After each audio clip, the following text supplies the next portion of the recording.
আর কেউ না, জনাব নায়ক মোহাম্মদ হোসেন আলম। বিসমিল্লাহ। আশেপাশে যারা আছে একটু আমরা চাঁদের সামনে আসি।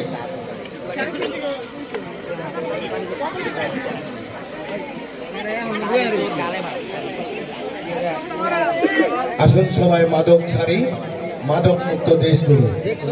খেলাধুলা বাড়ায় বল, মাদক ছেড়ে মাঠে চল, এই স্লোগানটা সবাই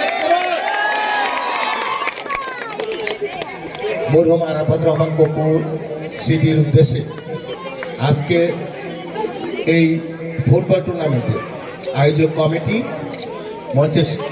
মঞ্চে যারা আছেন বিশেষ অতিথি এবং আপনারা যারা আছেন সামনে, সবাইকে আসসালামু আলাইকুম। ভালো আছেন সবাই? দীর্ঘ 15-16 বছর এই ফ্যাসিস্ট আওয়ামী লীগ সরকার এই সারা বাংলাদেশের মতো এই সাভারকেও একটা মাদকের আখড়ায় পরিণত করছিল।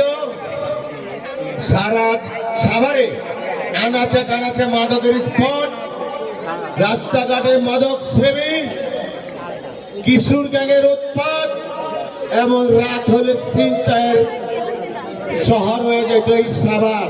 এটাকে আমি মিথ্যা বলছি? এরকম একটা পরিস্থিতিতে এই সাভারবাসী দিন যাপন করতেছিল।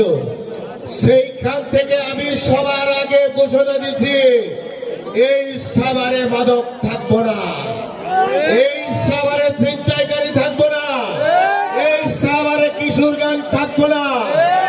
তারপরে আমি বলেছি যে সাভার পৌরসভা অবহেলিত। এই পৌরসভায় আপনারা যারা বসবাস করেন, আপনাদের কোনো নাগরিক সুবিধা নাই। ন্যূনতম নাগরিক সুবিধার মধ্যে পড়ে একটি খেলার মাঠ, ন্যূনতম সুযোগ সুবিধার মধ্যে পড়ে আপনার রাস্তাঘাট।